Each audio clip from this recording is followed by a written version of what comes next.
चलिए अब आपको सीधे लिए चलते हैं। CM Ashok Gehlot review meeting ले रहे हैं कोविड को लेकर। सीएमआर से वर्चुअल बैठक ले रहे हैं सीएम अशोक गहलोत, आपको दिखाते हैं। वो कहाँ तो जाए, फैमिली छोटी एक बड़ी है। फिर आप लोगों ने जो अभी एक से एक बढ़ के हमारे डॉक्टर साहबान ने जो अभी भंडारी साहब ने जो बताया सबको, Sanjay Jain, doctor Paramjeet Singh, doctor R K Solanki, doctor Sunil Sutar और डॉक्टर जयश्री जैन, सब ने एक से एक बढ़ के आप लोगों ने अपने प्रेजेंटेशन दिए। और मैं समझता हूँ पूरा प्रदेश सुन रहा उनको, तो अवश्य वो लोग जो सुन रहे होंगे उनका इंटरेस्ट है। इंटरेस्ट बात का भी है कि मैं तो खुद समझूं साथ में मैं लोगों को समझाऊं लोगों को। तो मैं समझता हूँ कि इसका बहुत बड़ा लाभ मिलेगा आने वाले वक्त के अंदर। और ये मेंटल हेल्थ का विषय भी अपना में इम्पोर्टेंट हो गया है। तो मुझे उम्मीद है कि आज की जो ये स्पेशल कोविड रिव्यू मीटिंग रखी गई, इसके अच्छे परिणाम होंगे हमारे सामने। इसलिए बात तो जितनी करे उतनी कम है, इतने ऐसे विषय बन गया है। पर मैं इस मौके पर लंबी बात नहीं कहता हुआ वैक्सीनेशन के बारे में कहना चाहूँगा, क्योंकि अब ये सिद्ध हो गया दुनिया के अंदर कि अगर बचना है दुनिया को तो एक तो वैक्सीन अवश्य है, और जब तक वैक्सीन नहीं हो तब तक मास्क अवश्य है, सोशल डिस्टेंसिंग जरूरी है, पूरा प्रोटोकॉल निभाना जरूरी है। तो क्यों नहीं हम लोग सब मिलकर के एक तरफ तो प्रोटोकॉल की बात करते रहे लगातार, उसी ढंग से हम लोग आगे फैसले करेंगे कब तक लॉकडाउन रखना है, किस सीमा तक रखना है, किस तरह का रखना है। हमारे तमाम साथियों ने जिस प्रकार से 1.5 साल तक के काम और मेहनत की है, मैं सबको कहना चाहूँगा, साधुवाद देना चाहूँगा कि अभी तक स्पीड बनी हुई है। लोग थक जाते हैं, बार बार वो मीटिंग करेंगे, 250-300 वीसी कर ली मैंने। तो आप सोच सकते हो कि जैसे मेडिकल फैसिलिटी काम कर रही है वो भी थक जाती है। जिस प्रकार आप ऑपरेशन करते हैं, कितने घंटे काम करते हैं, उसी प्रकार रोज आपको कोरोना के मरीज आ रहे हैं, बेड नहीं मिल रहा है, ऑक्सीजन की जरूरत है, ऑक्सीजन पता नहीं 2 घंटे की बची हुई है, 4 घंटे की बची हुई है। इस माहौल में हम लोग चलते रहे तो आप सोच सकते हो कि क्या स्थिति बनी होगी। आज मुझे सुबह बहुत खुशी हुई जब बच्चों का प्रोग्राम था, इंटरनेशनल दिवस था आश्रम बालकों का, तो कैलाश सत्यार्थी जो नोबेल पुरस्कार विजेता है, उन्होंने कहा मैंने पूरे कोरोना काल में मैं राजस्थान में रहा हूँ, दिल्ली छोड़ करके यहाँ आ गया था, इसलिए मुझे राजस्थान ज़्यादा सुरक्षित महसूस हुआ। तो आप सोच सकते हो कि कितनी बड़ी कॉम्प्लीमेंट उन्होंने दी है। उससे जाहिर होता है कि आप लोगों ने जो अप्रोच एडॉप्ट करी इस वक्त में, मेरे ख्याल से इतनी गंभीरता के साथ में किसी भी राज्य में, देश के अंदर किसी भी राज्य में सबने अपनी मेहनत करी। कोई नहीं चाहेगा हमारे वहाँ के प्रदेशवासी दुखी हो। मैं किसी को कोई दोष नहीं दे रहा हूँ, पर मैं कह रहा हूँ कि सबने मेहनत की होगी, परंतु जो गंभीरता शुरू से ही मार्च 20 से ही जब इटली का पैर आया था यहाँ पर, तब से जो आप लोगों ने सबने दिखाई और सरकार ने समय रहते हुए जो इनिशिएटिव लिए, उसका कारण रहा है कि आज हम लोग इस स्थिति में कहने की भारत सरकार के अधिकारी कहते हैं, प्राइम मिनिस्टर ने भी तारीफ करी एक बार, अधिकारियों से बात होती रहती है, सबके जहन में इस बात का एहसास है कि राजस्थान में चाहे कोविड को कंट्रोल करने की बात हो, चाहे आपका कैंपेन चले हो इसका अवेयरनेस के, चाहे डॉक्टरों ने और पूरा स्टाफ ने जिस प्रकार से सेवा की हो मरीजों की, गांव तक हम लोग पहुंचे हैं। गांव में जो घर घर अभियान चलाया गया है बहुत ही शानदार चला। मेरे पास बात होती रहती जनप्रतिनिधियों से, वो कहते हैं ना फिर दवाइयों के पैकेट बांटे गए एडवांस के अंदर गांव के अंदर, और घर घर सर्वे हुआ, उसका एक बहुत बड़ा इम्पैक्ट पड़ा है कि लोग सर्वे हो गया, 16-17 लाख लोग अगर मान लीजिए आपको मिले कि इसमें कुछ संक्रमित हो सकते हैं, तो टाइम लिमिट को इलाज मिल गया, तो गांव तक के लोग खुश हैं। परंतु इसमें कोई दो राय नहीं, दूसरे वेव ने सबको हिला के रख दिया। अगर आप आंकड़े पहली वेव के दूसरे वेव के देखेंगे, रात और दिन का फर्क है। मृत्यु दर के अंदर भी, पॉजिटिव होने के अंदर भी और संख्या बढ़ने के अंदर भी। घातक इस प्रकार का था, तेजी से फैला है, 3-4 दिन में लंग्स को इफेक्ट कर गया। हर व्यक्ति को 80% लोगों को ऑक्सीजन की जरूरत पड़ी, हाई फ्लो। जबकि पहली वेव में हमारे खाली पड़े रहे वेंटिलेटर भी, आईसीयू बेड भी। जितना हम उम्मीद करते थे उस ढंग से जरूरत नहीं पड़ी मरीजों के आईसीयू बेड की और ऑक्सीजन, हाई फ्लो ऑक्सीजन की और वेंटिलेटर की। इस बार तो उल्टा हो गया। 80% के आंकड़े राजस्थान के हैं। तो आप सोच सकते हो पूरे देश में जिस प्रकार से महाराष्ट्र सहित जो हालात बने थे वो इतने डरावने हो गए थे कि पूरा देश चिंतित हो गया था। जो खबरें आ रही थी, कभी गोवा से 70-80 लोग मारे गए ऑक्सीजन की सप्लाई नहीं होने से। कर्नाटक के अंदर सरकारी अस्पताल में 26 लोग मारे गए कि सप्लाई बंद हो गई। नोएडा के अंदर अलग मारे गए लोग। जयपुर गोल्डन हॉस्पिटल था दिल्ली में, वहाँ लोग मारे गए। तो सुनते थे तो एक प्रकार विचलित हो जाते थे, हो क्या रहा है, क्या होगा। ऑक्सीजन की सप्लाई अभी आपको बताई मिस्टर सिद्धार्थ महाजन ने, जिन टैंकरों में आती है वो टैंकर अवेलेबल नहीं है, एकदम बन नहीं सकते हैं। इम्पोर्ट सरकार, भारत सरकार ने करने की कोशिश करी, ऑक्सीजन को भी, टैंकर को भी। एयरफोर्स की सेवाएं ली गई, रेलवे की सेवाएं ली गई। इस प्रकार से एक टाइम निकल गया हमारा। अब आगे पता नहीं तीसरी लहर में क्या होगा। वो सब अपनी अपनी बात करते हैं, अंदाज लगाते हैं कि बच्चों को हिट करेगी कि नहीं करेगी, तीसरी लहर आएगी कि नहीं आएगी। कुछ लोग कहते थे सेकेंड थर्ड वेव कई मुल्कों में 7 आई, यहाँ भी 7 आ सकती है, कुछ पता नहीं। तो हमारी तैयारी अभी जो आप लोगों ने शुरू करी है उसके लिए मैं समझता हूँ कि अच्छा प्रेजेंटेशन हुआ है और शानदार तैयारी हमारी है। कैसी भी स्थिति आए, ऑक्सीजन की कमी नहीं रही राजस्थान के अंदर, ये स्थिति हमें पैदा करनी है। दवाइयों का पहले स्टॉक हमें जमा करना है, चाहे इन्वेस्टमेंट करना पड़े, परंतु हमें पूरी तैयारी करनी पड़ेगी। इस प्रकार से हम लोग चाहेंगे कि राजस्थान जो मॉडल बना है देश के अंदर, वो मॉडल बना रहे। आप सबके आशीर्वाद से, सहयोग के और शुभकामनाओं से, दुआओं से ये कोविड जंग राजस्थान जीते। और इसके लिए जरूरी है कि वैक्सीन का जो प्रोग्राम बना, नया जो भारत सरकार ने भी फैसला किया, उस समय बता रहे थे आपको, बड़ी जद्दोजहद करनी पड़ी। पता नहीं भारत सरकार ने क्यों फैसला क्या सोच के किया, किसी की समझ के परे हैं।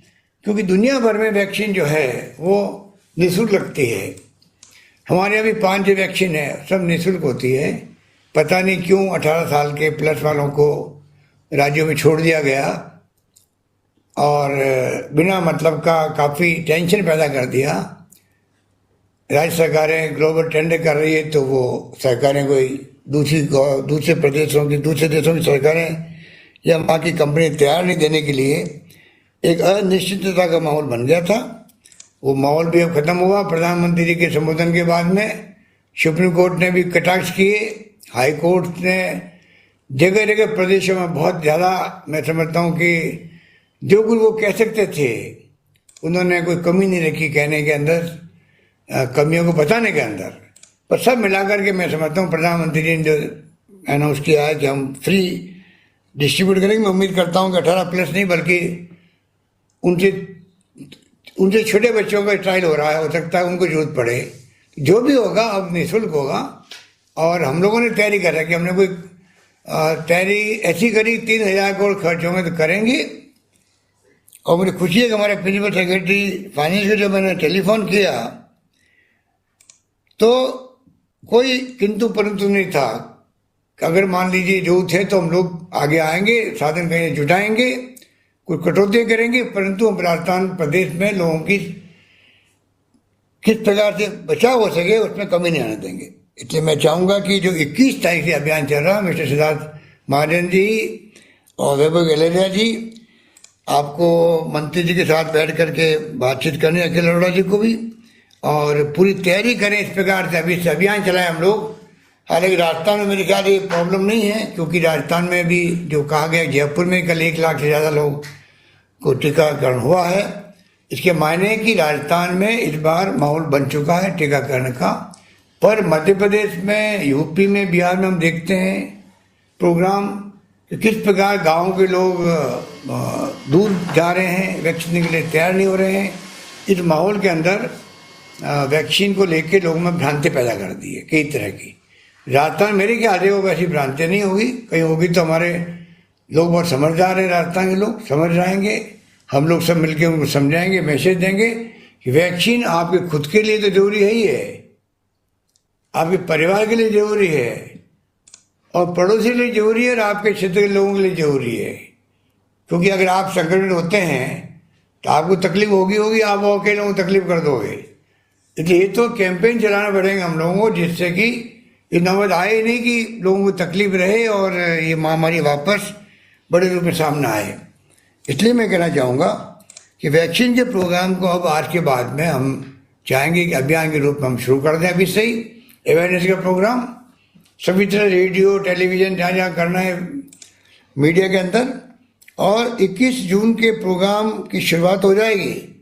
पर मैं आप सबको कहना चाहूँगा कि हमें इस बात का भी ध्यान रखना है कि अभियान शुरू होने के बाद में दूसरे दिन ऐसा नहीं केंद्र बंद हो जाए और केंद्र सरकार हाथ खड़े कर दे कि साहब वैक्सीन तो सप्लाई कम होने लग गई है।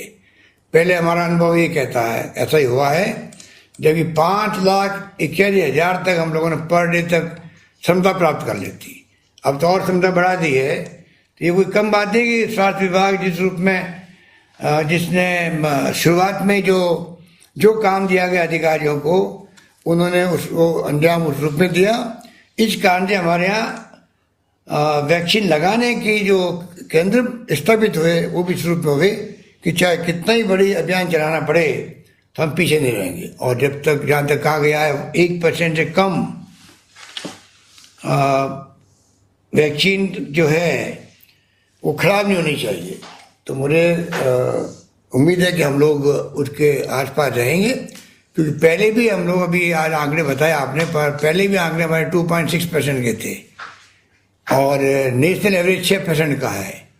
और भारत सरकार को वो पूछे कि आपने 10% की छूट क्यों दी थी, आपने पहले छूट दी 10% की, तो आपने सोच के दी होगी, आप तो सब समझदार लोग हैं, आपका अनुभव है ICMR का सबका, कि भाई क्या आपने रोक लगा रखी कोविन के माध्यम से, जो नाम आएगा वही उसको वैक्सीन लगाओगे, बाकी लोगों को लगा नहीं पाओगे, तो खराब होनी थी।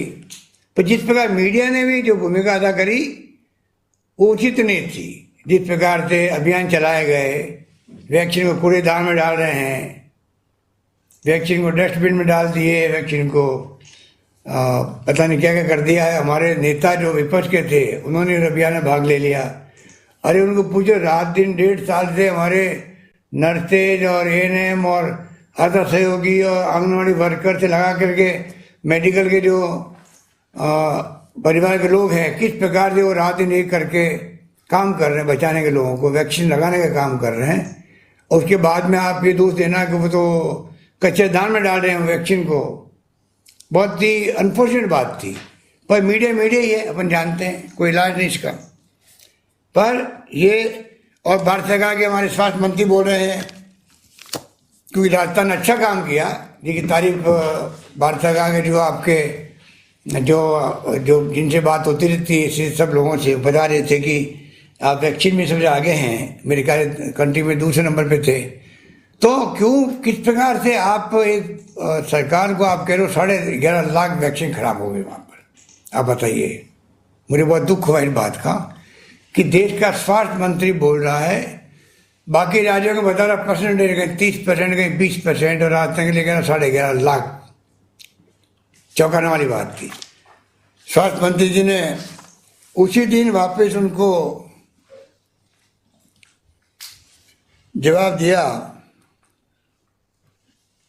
और आप बताइए, वापस जवाब देना पड़ा उनको, पत्र लिख के भी और सोशल मीडिया में भी। MP का मैंने सुना 10,000 वैक्सीन गायब हो गई वहाँ पर, और स्वास्थ्य मंत्री जी कुछ नहीं बोल पा रहे हैं। तो कहने का मतलब राजस्थान सब दृष्टिकोण से बहुत ही शानदार काम कर रहा है। मुझे आप सब पे गर्व है और मैं उम्मीद करता हूँ कि ये 21 जून का प्रोग्राम भी जो है इस प्रकार चलेगा जिससे कि हम लोग सबसे आगे रहे राजस्थान देश के अंदर। ये मेरा सोच है, यही बात करता मैं आपका शुक्रिया अदा करता हूँ। धन्यवाद। सुभाष गर्ग जी, आप जरा डॉक्टर साहबान की टीम आई है, आप जरा धन्यवाद दे दीजिए सबको। धन्यवाद माननीय मुख्यमंत्री जी, माननीय चिकित्सा मंत्री डॉक्टर रघु शर्मा जी, मुख्य सचिव महोदय अखिल अरोड़ा जी, वैभव गलरिया जी, राका जी, अन्य सभी अधिकारीगण और विशेष रूप से इस मौके पर जो माननीय मुख्यमंत्री जी के निर्देशों के तहत आज जो कोविड विशेष रिव्यू मीटिंग के तहत चर्चा के तहत जो मेंटल हेल्थ का जो विषय रखा है, पर चर्चा रखी है हमारे राजस्थान प्रदेश की जनता के लिए, युवाओं के लिए, और जो कोविड के इफेक्ट हैं, पोस्ट कोविड इफेक्ट है, उसके बारे में जो अवसाद, डिप्रेशन, जो भी मेंटल हेल्थ के बारे में जो प्रभाव पड़ता है उसके ऊपर एक महत्वपूर्ण चर्चा और बड़ी उपयोगी चर्चा आपने रखवाई सर। उसके लिए मैं आपका विशेष रूप से धन्यवाद